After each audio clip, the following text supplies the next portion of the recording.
The funniest thing Jimmy Kimmel ever did was get fired for being unfunny. But somehow, the left is more panicked about free speech costing a guy his TV show than free speech costing a guy his life. As this is Kimmel's controversial segment in question.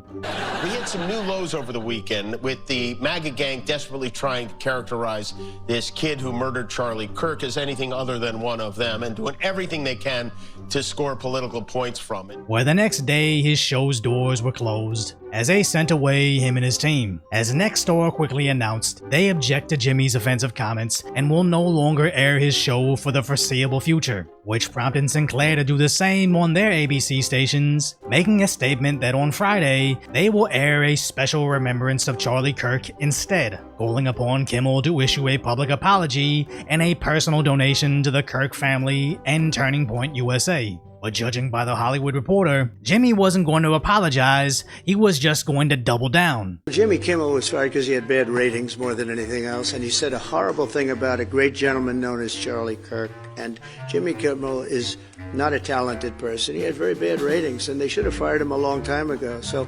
you can call that free speech or not. He was fired for lack of talent. And Trump was right. Jimmy Kimmel, alongside all the left-wing late-night hosts, have been completely slipping out of relevance. And just like any workplace that has an employee that's slowly declined over time, it's hard to terminate their contract over mediocrity. But given the opportunity, like public backlash over brazenly false information regarding a national tragedy, the bosses will jump on firing you while they can still pass off the blame on everybody else. But leave it to the corporate media to make this business decision about their Trump derangement syndrome, with MSNBC coming out in full force. Donald Trump's ongoing campaign to crack down on free speech, dominate the media, and essentially render the First Amendment meaningless. We are quickly becoming a censorship state. There will be a kind of deployment of law enforcement, of the state apparatus. Congressmen on CNN echoing the same nonsense. Jimmy Kimmel is a late-night host. He's a comedian. We have the First Amendment in this country, and it's pretty clear that this is a direct attack on free speech. And America is a less free place if late-night comedians cannot do and say what they want. They're literally trying to say we're less free if private companies aren't forced to promote their propaganda at a financial loss. As let's be clear, Kimmel's recent comments are mild compared to the deranged things he said before. The corporations didn't suddenly grow a spine, it's just that Kimmel isn't entertaining anymore. As I guarantee, if he was putting out Gutfeld numbers, they'd let him get away with anything because nobody fires an earner. And all these media tears just remind us how they simply have zero actual virtues. Where Western Lensman found the perfect example on MSDNC. And this is just the latest chapter in Donald Trump's ongoing campaign to crack down on free speech, dominate the media, and essentially render the First Amendment meaningless. Tucker Carlson, just fired from his third network, he believed he could say anything, no matter how vile, no matter how disgusting, no matter how offensive, no matter how dehumanizing or belittling. And if you act like a sociopath over and over and over and over, you will become unpopular on the national stage. That's just like a basic principle. Over time, probably not going to work out well for you in the long run. It's almost like you could cut the Chiron and stock images off the clips, swap the audios, and he easily could be talking about Kimmel, where these left-wing news personalities have become the equivalency of ESPN's Stephen A. Smith. As he's not paid to be objective about sports reporting, he's paid because if you told him to fill 20 minutes of TV time about why Tom Brady is overrated, he could easily follow it up with 20 minutes of TV time of why Tom Brady is the greatest. That's fine with sports gossip, but just proves that left-leaning media doesn't care about the truth or values, just whatever narrative they're currently force-feeding their audience. So of course CNN goes back to fear-mongering. It is outrageous. It's a page right out of Xi's playbook. It doesn't matter whether you agree with Kimmel or not. He has the right to free speech. And so it is just outrageous. It is indicative of autocracy, and I am just outraged by it. Again, this is what dictators do. This is what Xi would do. This is what Putin would do. As MSNBC is even worse. I built a Holocaust museum with survivors. I've also read a whole lot about authoritarian regimes.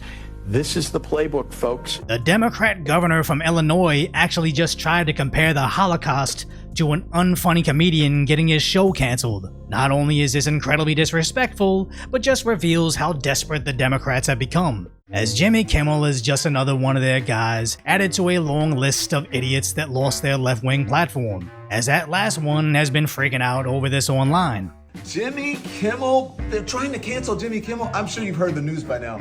The folks who are complaining about killing comedy are killing comedy. The folks who are complaining about canceling people are canceling people.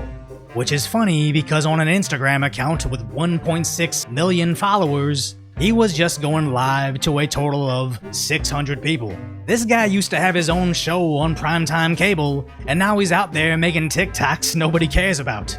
So it kinda makes sense that all these mainstream media personalities are panicking over Jimmy's cancellation, because it's just a sign that they might be the next Don Lemon. But nobody should feel bad for Jimmy losing his livelihood, or anybody on his staff for that matter, as his show previously celebrated Tucker Carlson's cancellation. Fox News has severed bow ties with Tucker Carlson. After all these years, they are parting ways, which means he was fired. I mean, that's really what parting ways means.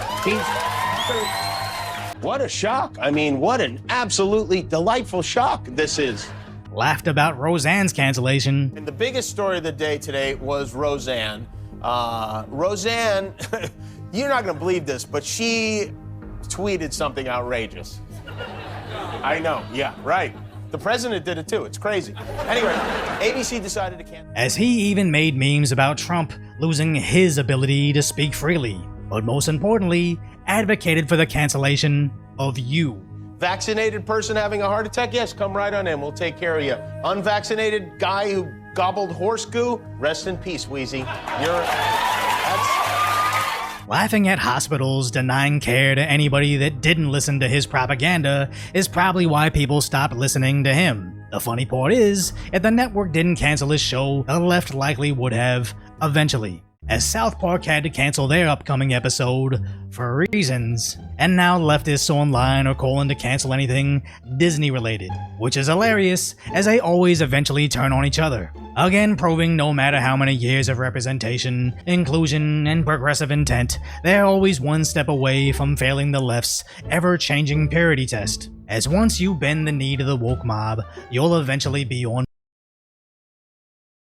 So if you appreciate my concise, light-hearted commentary on the tragic status that is today's reality, join the 1 million other duckers that have subscribed to Decoy Voice, and we will do a short celebration video over this milestone soon, probably with a quick Q&A, so if you have a particular burning question, add me over on Instagram too, it's @DecoyBTS, then submit your question on that last post.